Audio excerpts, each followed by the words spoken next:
पहले वोट चोरी के मुद्दे पर दिल्ली गई जयपुर से जयपुर महिला कांग्रेस अध्यक्षा मंजुलता मीना ने जिस तरह से प्रधानमंत्री नरेंद्र मोदी को लेकर बयान दिया, उससे वो सुर्खियों में आ गई और अब यहां पर आई हुई हैं जयपुर में अरावली मुद्दे को लेकर।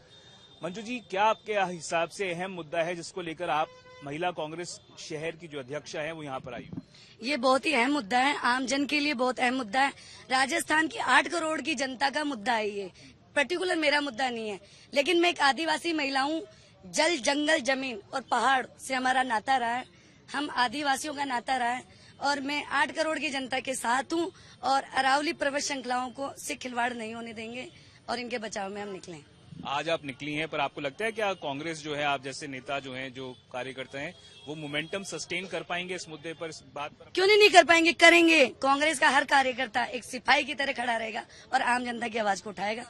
ये जो जयपुर में शहर महिला कांग्रेस के नेता हैं, कार्यकर्ता हैं, इनमें से कई दिल्ली गए थे जब वोट चोरी का मुद्दा सामने आया था कांग्रेस के हिसाब से, और तब आपने जो शब्दों का इस्तेमाल किया, जो आपने कबर खुदने की बात कही, प्रधानमंत्री नरेंद्र मोदी के लिए इस प्रकार से शब्दों का क्या आपको अफसोस होता है? शब्दों का देखो, मैं पहली बात तो मुझे अफसोस नहीं है उस बात का, और उस मुद्दे पे मैं बात ही नहीं करना चाहूंगी, क्योंकि आज का जो मुद्दा है ये भी बहुत अहम मुद्दा है। ये अरावली का मुद्दा है। अरावली हमारे अस्तित्व की बात है, हमारी पहचान है, क्योंकि इसमें हम पले बड़े हैं। मंजू जी, बिल्कुल अरावली बेहद अहम मुद्दा है आपके हिसाब से, तभी मैंने पहला सवाल आपसे अरावली को लेकर ही किया था। पर मैं आपसे जानना चाह रहा हूं, क्या आपको लगता है जो कुछ आपने कहा प्रधानमंत्री नरेंद्र मोदी को लेकर, वो नहीं कहना चाहिए था क्या आपको? देखो, मैं उस मुद्दे को ज्यादा नहीं भुनाना चाहूंगी। सवाल सीधा है, क्या आपको लगता है नहीं कहना चाहिए था आपको? देखो, मैं उस पर कुछ ही नहीं कहना चाहूंगी। वो एक तानाशाही के खिलाफ था, वो एक हिटलरशाही के खिलाफ था। वो जनता की आवाज, जो जनता, पीढ़ी जनता, उसकी आवाज थी। वो जिस तरह से बीजेपी के नेताओं ने इस मुद्दे को लेकर संसद में आवाज उठा डाली, पार्लियामेंट में, क्या आपको लगता है उसकी वजह से आप थोड़ा सा विचलित हुई हैं क्या? थोड़ा सा आपके अंदर क्या डर आया है इस बात को लेकर? मैं, देखो, कांग्रेस का सच्चा सिपाही कभी डरता नहीं है। उस पर मैं एक बात जरूर आपको कहना चाहूंगी। संसद का एक भी दिन बहुत इम्पोर्टेंट होता है, एक भी दिन बहुत इम्पोर्टेंट होता है।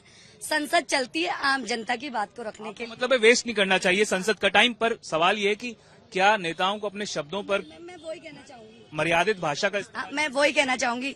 जो केंद्रीय मंत्री हैं, जेपी नड्डा जी राष्ट्रीय अध्यक्ष हैं बीजेपी के, अब नहीं है। हाँ थे, सॉरी, मैं अपने शब्द वापस लेना चाहूंगी, थे, अब नहीं है। उनको संसद में आम जनता के लिए चुना गया, आम जनता की बातों को रखने के लिए चुना गया।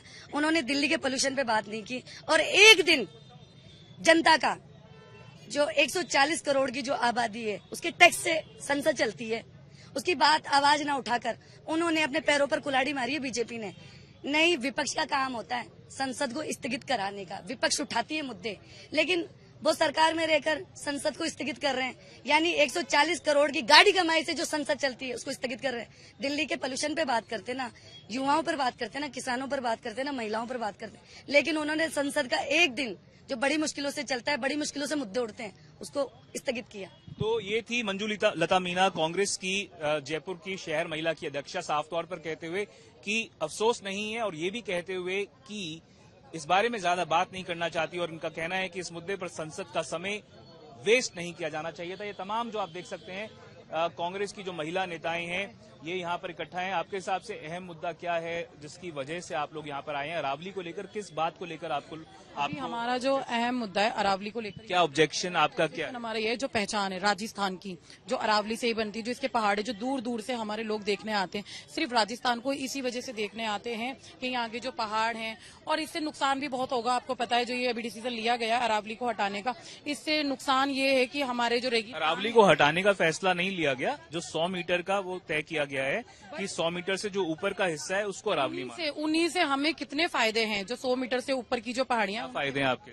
हमारे हिसाब से पहाड़ियां जल को रोके रखता है। इसके अलावा हवाएं जो जिसमें जहर घुलती हैं, जो प्रदूषण होता है, उनको रोके रखता है। काफी ऐसी चीजें जो पहाड़ियां उनको रोके रखती हैं।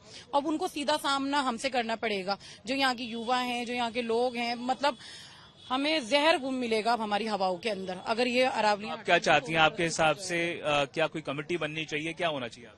हमारे हिसाब से तो बहुत कुछ होना चाहिए, लेकिन वो हो नहीं रहा है। जैसे आप देख रहे हैं, हम बार बार हर चीजों के मुद्दे उठाते हैं, जो भी ये डिसीजन लेते हैं, और ऐसा नहीं, आपने जैसे अभी बोला कि ऐसा अभी हुआ नहीं है, ऐसा बोला गया ये होगा नहीं, लेकिन सब होगा। जैसे कि 100 मीटर से ऊपर के हिस्से की बात, बिल्कुल 100 मीटर से ऊपर की बात करिए उन्होंने। 100 मीटर से जो नीचे आ रहे हैं ना, 90 के जो बीच में है, 90 और 100 के, उसको भी अरावली ही माना गया है। तो ये आप देख सकते हैं कांग्रेस के जो नेता है, आप भी कांग्रेस से हैं? क्या मुद्दा है अरावली को लेकर? अरावली बचाओ, देश बचाओ। बस हम लोग यही कहना चाहते हैं, जनता जो उतरी है देश में। सुप्रीम कोर्ट का वर्डिक्ट आया है, वो पढ़ा है आपने, देखा है क्या?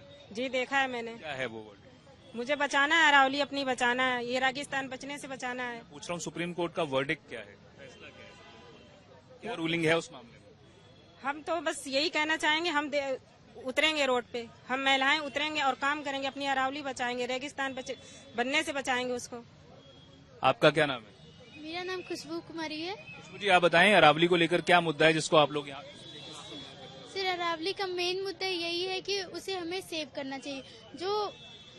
जो अरावली हमें संयम देना सिखाई थी, आज उसके लिए हम कुछ नहीं करेंगे तो ये हमारे जीवन को, जिस तरीके कोरोना में लोग ऑक्सीजन सिलेंडर के लिए उनकी खोज के लिए तड़प रहे थे, उनकी वजह से, ऑक्सीजन की वजह से कितने लोगों की जानें गई। आज वो अरावली हमें इतनी ऑक्सीजन देती है, पूरे राजस्थान को इतनी ऑक्सीजन देती है, तो उन्हें सेव करना सबसे पहली प्रायोरिटी है। जो अरावली हिल रेंजेस या पर्वतमाला है, उसकी वजह से माना जाता है कि राजस्थान में एक तरह से इकोलॉजिकल बैलेंस, के लोगों का कहना है, वो मेंटेन हुआ है। और अगर जिस प्रकार की रूलिंग आई है, जो लोग विरोध कर रहे हैं, उनका यह मानना है कि न केवल राजस्थान में, पर दिल्ली, हरियाणा, जो कई सटे हुए राज्य हैं, उन पर दुष्प्रभाव पड़ सकता है, इकोलॉजिकल बैलेंस बिगड़ सकता है। और एक बड़ा हिस्सा अरावली का 100 मीटर से नीचे का आता है, और अगर उस पर खनन, उस पर अगर एक्टिविटीज जो है वो व्यापक स्तर पर अलाउ कर दी जाती हैं, तो उससे की वजह से काफी ज्यादा दुष्परिणाम वायु पर, वातावरण पर पड़ सकता है। कैमरा पर्सन मनीष के साथ देवंकुर वधावन, जयपुर आज तक।